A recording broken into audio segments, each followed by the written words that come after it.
राजकीय बातमीनंतर वळतो इतरही काही महत्त्वाच्या बातम्यांकडे। बातमी आहे मान्सून संदर्भातली। यंदा एल निनोच्या प्रभावामुळे जुलै ते सप्टेंबर दरम्यान मान्सूनचा पाऊस सरासरीपेक्षा कमी राहण्याचा अंदाज हवामान विभागाने वर्तवलाय। यामुळे पावसाचा पॅटर्न बदलून खरीप हंगामातील पेरण्या आणि पिकांच्या उत्पादनावर परिणाम होण्याची शक्यता आहे। अनियमित पावसामुळे जलव्यवस्थापन आणि शेती क्षेत्रासमोर मोठं आव्हान उभं ठाकलंय। संभाव्य धोके टाळण्यासाठी प्रशासन आणि शेतकऱ्यांनी आतापासूनच योग्य नियोजनाची तयारी ठेवण्याचं आवाहन केलंय। यंदाच्या मान्सूनवर एल निनोचं सावट पसरलंय आणि त्यामुळे पावसाचं प्रमाण घटण्याची शक्यता आहे। जुलै ते सप्टेंबर दरम्यान मान्सून सरासरीपेक्षा कमी राहण्याचा अंदाज आहे।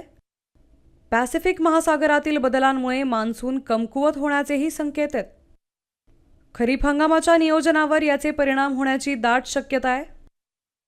तर प्रशासन आणि शेतकऱ्यांनी नियोजन करण्याचं आवाहन करण्यात येतंय।